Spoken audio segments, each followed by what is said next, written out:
In this episode of Monday Moments, we're talking about trends, so sit back and stay tuned for more.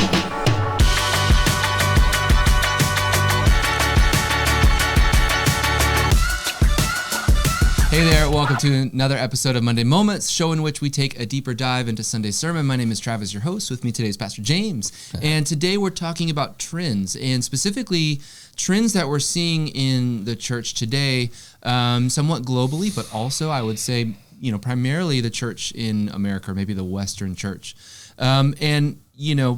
Before we get too much into this discussion, I kind of want to just maybe throw out a disclaimer that anything that we're going to be talking about today and from your message is in no way intended to criticize, insult, bash, shame the church or people. You and I have talked, and I know I've heard you and your dad both say, even though it's not perfect, the church is the Lord's bride, and so to be very careful about not speaking a word against the bride of Christ. And so I think everything as we're talking about the trends that we see today, you and I believe are both on the same page about this, is that what we see are areas of just saying, here's where we're at, and here are some opportunities where maybe we can reshift our priorities, our values, and then maybe ways that we can improve. And so I just wanted to give that disclaimer that, even though we might talk about some negative things, we're in no way intending to, insult or shame the church or anybody in, the church, I would say. Would you agree or anything to add to that?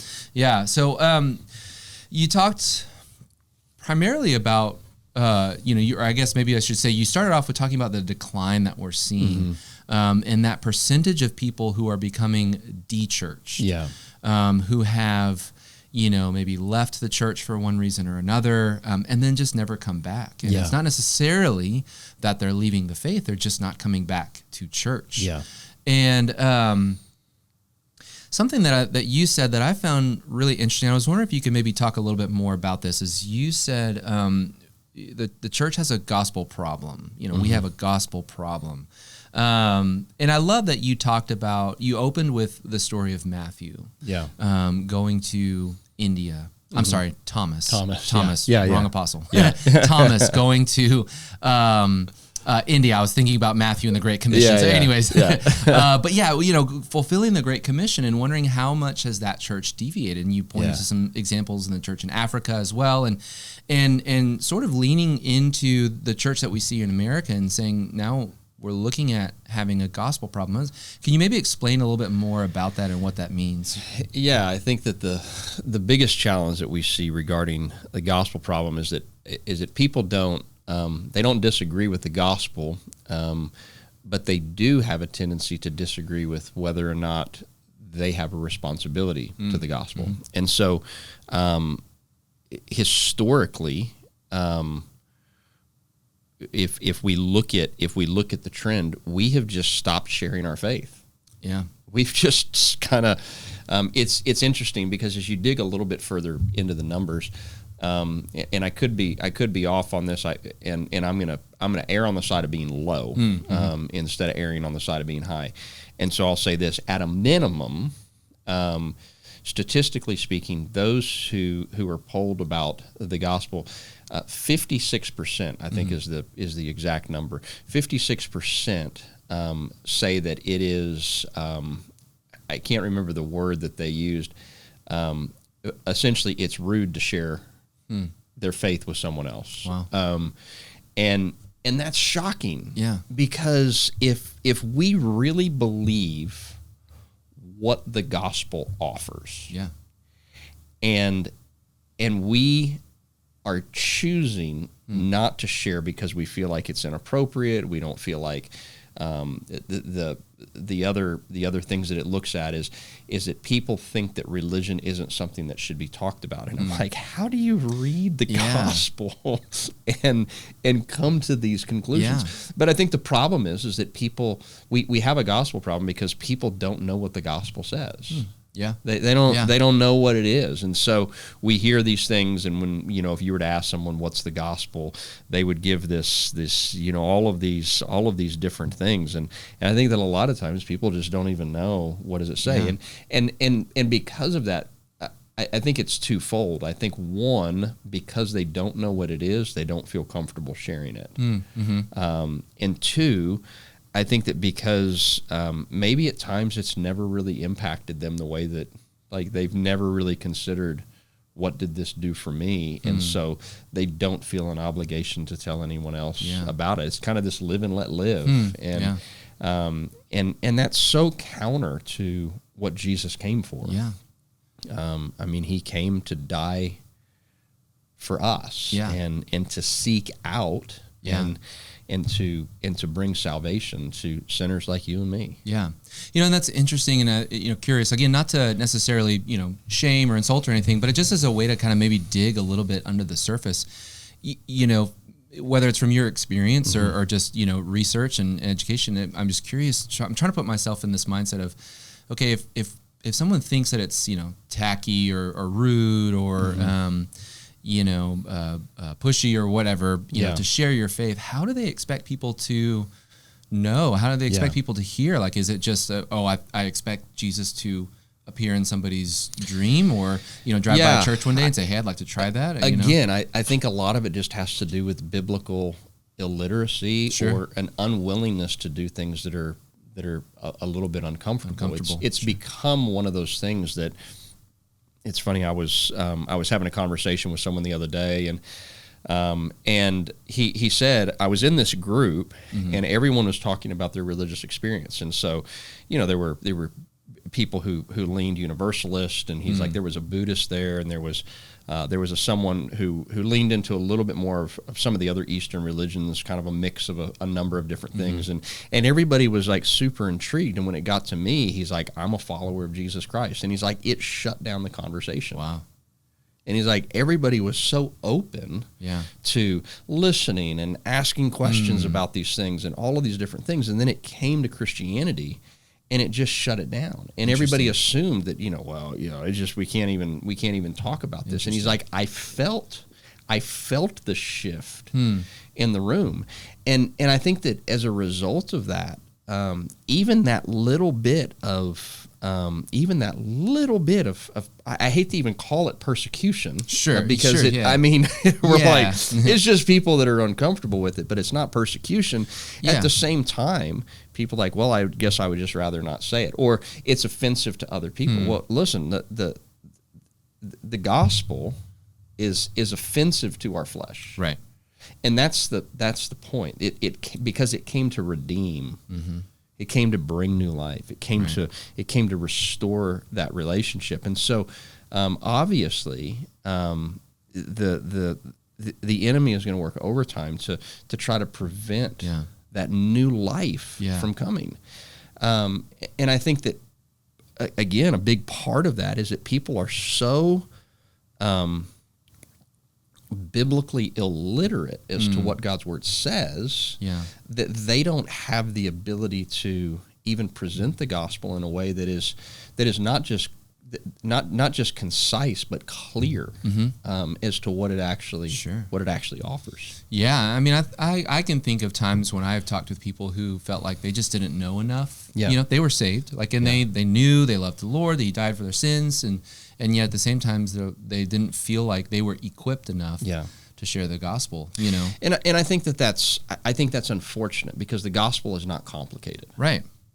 I mean, if you really break it down to some of its simplest form, the gospel it's a story of redemption that begins all the way in the beginning of the book, and it continues beyond salvation. Right. The gospel is the story of God restoring what was, and if you look at the beginning of the book and you look at the end of the book, you see this beautiful picture of these things, and somewhere along that process is our life and our willingness to accept the free gift of salvation. And what it brings about in our life. And that's why Paul's letter to the church at Rome, we looked at Romans 10 and why it becomes so significant, because he says, how are they going to know? How are they going to be able to believe if no one goes? Right. If no one tells them? There's got to be a herald. And the message doesn't have to become complicated. We talked a couple of weeks ago, Paul's Paul's declaration to the church. I did not come to you with eloquent speech or any of the, and I think that a lot of times when people think about the gospel, they think, well, how can I make this eloquent? How can I make, and he just I just came and I preached Jesus Christ and him crucified. Yeah. Like he became the official lamb that was sufficient to redeem us, to buy us back. And that's why I'm always big on asking people, like, what is God doing in your life today? Because people really, they want to know, why should I believe what you believe? And if we don't have a testimony of what God is doing, I don't know that there's a whole lot of, reason. If my life is no different. And in fact, if you're denying yourself some of your fleshly desires and there's no real benefit that I can see, why would I do what you do? Yeah. And there's a lot of people that are just content to be like, well, I know that I'm saved, and so now I guess it's just my life to live this way. And I'm like, man, life in Christ is so much more than these things. But if we're not living the gospel of Jesus Christ in our life, we're probably not seeing a whole lot of the value that he offers by coming and filling us with him. Absolutely. Well, and it makes me think too, when you talk about, the gospel, we overcomplicate the gospel. That was something that you said. Yeah. We tend to overcomplicate things. And it reminds me of what Paul said to the church in Galatians. Yeah. He said, I fear, just like Eve, you've been deceived away from your simple devotion to Christ. Yeah. Yeah. And not that, there aren't these beautiful, rich, I say complexities in Scripture, and all of the symbolism of the Old Testament and such. Yeah. But I guess what I'm saying is, at the end of the day, you're right. The gospel is not complicated. No, Jesus Christ came a story to of redemption. Die and save sinners. Yeah.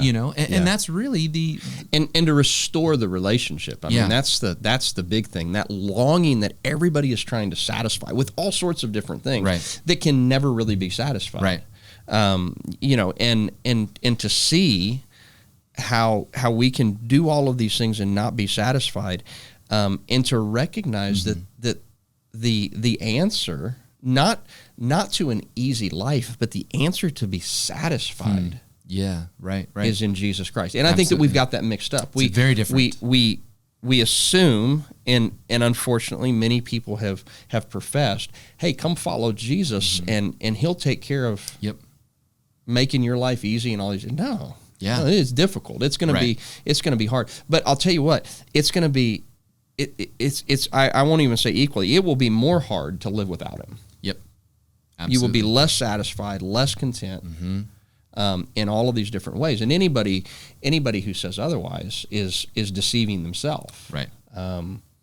And. Yeah, it's not about taking away all your problems. No, it's not. No.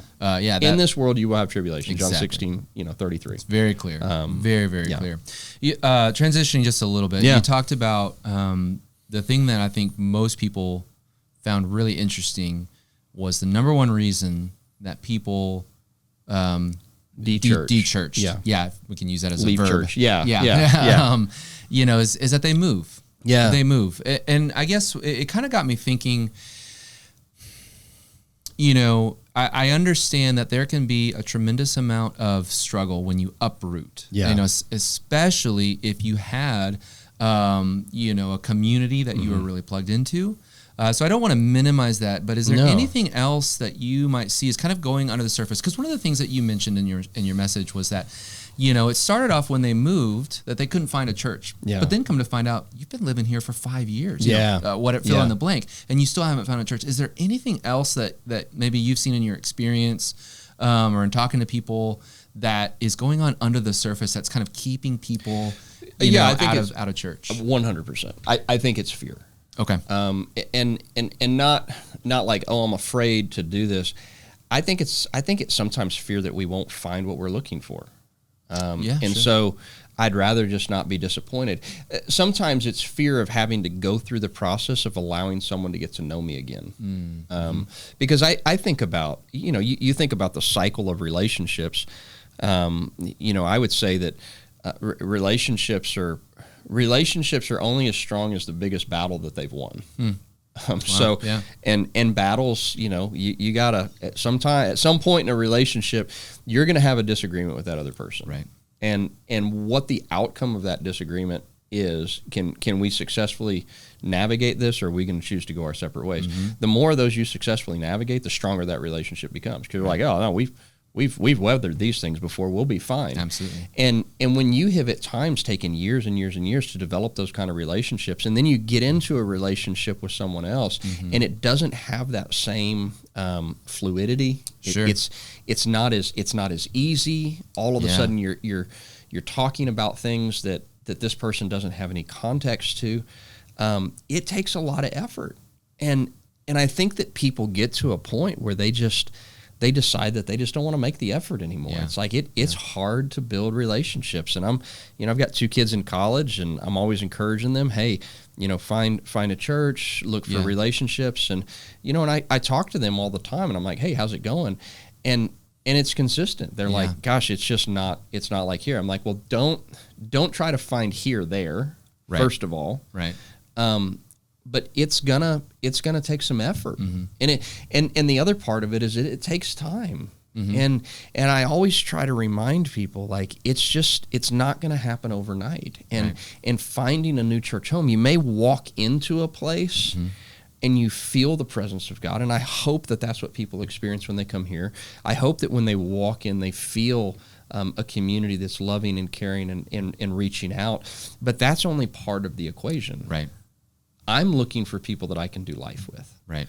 And those kinds of relationships take time. And I think that sometimes people just say, I just don't know that it's worth the effort. I've got a lot of other things going on in my life. We're trying to get these new things started. And so it does. It's a challenge. And that's why I always want people to know, make the investment. It's worth it. Totally worth it.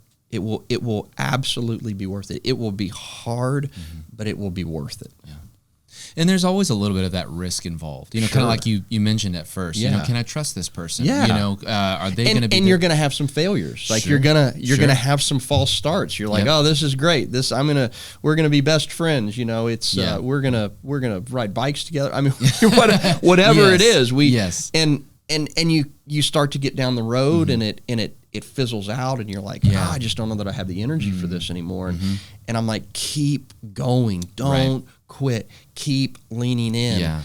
We need one another. And there's something to be found in all of this if we're willing to lean in and discover. And that's the interesting thing about the research says that of the people that left church because of a move, 100% said that they were willing, they were just waiting for the right invitation. Right.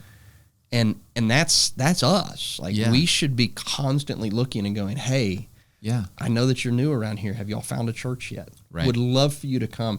And they're just waiting. Again, I've got one of my kids that has tried a couple of different churches, and on 2 different occasions, this college kid walks in, not one person greets them. No one invites them to sit down. And it breaks my heart as a pastor. I'm like, how are we in today? And I know there are probably maybe people that are watching this that I hope that it has not happened to you here. But I know it can happen. Sure. But we want to constantly be at such a place that when people take a risk to come and to show up, that they're being seen. Exactly. That they're being engaged with. It says, hey, you have a place here. You have a purpose here. There's a call on your life that we want to help you discover, and we want to help get you involved in the work that God is doing. And we want to build relationship and community around you. Absolutely. Well, and I love what you said, somewhat jokingly, but also seriously, that, this is your home now. Yeah. And I bring that up because it made me think, it can be easy for all of us, but I know you and I have seen examples of, someone who is looking in the rearview mirror, right, saying, oh, it's not what we had back home, and there's that kind of comparison game, or just at least just a hard time letting go, and sometimes, like, understandably so, for all the reasons that we just talked about. But at a certain point, there comes this moment where you have to say, okay, well, the Lord has brought me or us, here for a reason. Yeah. And so let's dig into that. And maybe it's not about recreating what I had. Yeah, exactly. Maybe it's about embracing something new. And I try to be very intentional about that in my own life. Anytime I'm in a new place or a new environment, I'm not going to just look for all of the things that they don't do super well. I'm going to look at it and go, what do they do really well? Right. And even in my relationships, there's a lot of times in relationships in my own life that I look at, I'm like, hey, this person's really good at business, or this person's really good at with their kids and things like that. I'm not going to go to the person that's really good with kids and ask them about business if they're really bad at business. I'm going to go over here and be like, hey, you're really good at business. Help me out over here. And then over here, I'm like, hey, like your kids are just crushing it. What did y'all do? And I realized that it's the same with churches. Like they've got certain giftings and they're good at these different things, and thank God, because we can't all be good at everything. And so like let's really capitalize. Let's keep working on the places that we've got some gaps, but let's really lean into the places the Lord's blessed us. Yeah. Well, okay. So we've kind of talked about the people who are maybe have moved or de-churched. On the flip side of the coin, for those of us who are in church, we are regularly attending, what part of this falls on us? How do we, you talked about here's where we are, talking about, the trends that we're seeing. Now what do we do about it? And some things that I've been kind of mulling over from your message, you talked about having deviated away from truth and purpose. And I like it, just one thing that caught on to me at least was this idea of purpose and how that changes our mindset. And so if there's anybody who's listening to this or watching this and they're saying, how can I be part of the solution? How would you encourage them? You mentioned even just, on Sunday and just a few minutes ago that 100% of the time, if one of those people who didn't have a church was asked by the right person, that they would go to church with them. So I guess my question is, is that a vision thing for those of us who are in church? Like we just need a new perspective on all of the people who are moving to the area. Like we need fresh vision. Is it a courage thing? Like we need to get over the fear of rejection or being tacky or pushy. Is it multiple things kind of wrapped up into one? I guess maybe how can us as the people who are in church be that bridge? I think it's an obedience thing. Because Scripture doesn't give room for not doing that work.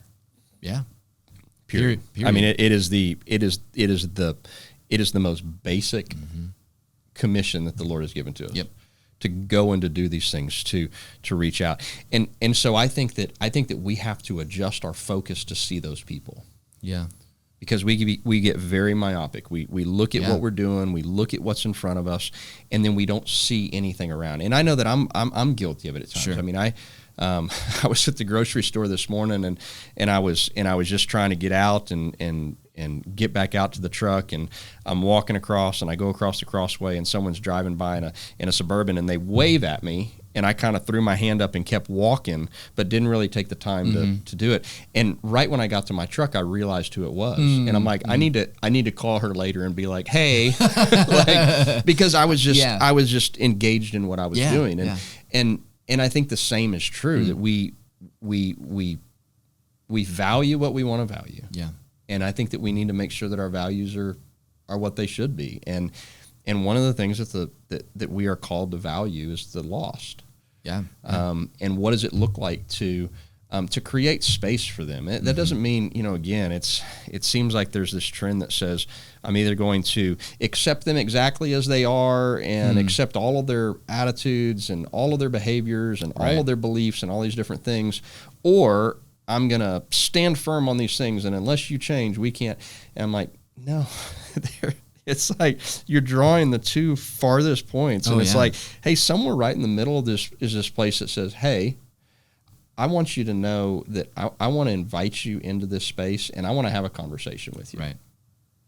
And I can have a relationship with you without affirming, without approving of these things in your life that are obviously out of place, that are probably causing great havoc for you. Right. In order to get to a place that we can have a conversation about Jesus. Yep. And I believe that if someone comes and they really begin to know who Jesus is, that it begins to change them. And at some point they go, you know what? I want to know this Jesus. Yeah. Great. Let me introduce you. I want to introduce you. And it doesn't change. It's not about me changing what God's called me to. Right. It's about being transparent and honest and open in the nature of a relationship with someone. Yeah. That they're like, I want what you've got. I've been watching you. I've been seeing you. You've been transparent and open with me regarding these things. I want to know what you know. Absolutely. It's like, that's man, it. That's where transformation takes place. Absolutely. Yeah, it's all in relationship. Well, I know we are out of time. I wish we had, much more to talk about this. There's a lot more, digging into stuff. But thank you for taking some time out of your day to talk about this. And thank you so much for joining us for another episode of Monday Moments. As always, we hope that you got something out of this. And if you did, please let us know what that was. We love to hear from you. So in the comments, in the chat, in direct messages, however you can reach out to us, we love hearing from you. So please feel free to do that if you got something out of this episode. As always, thank you so much for joining us for another episode of Monday Moments, and we will see you next week.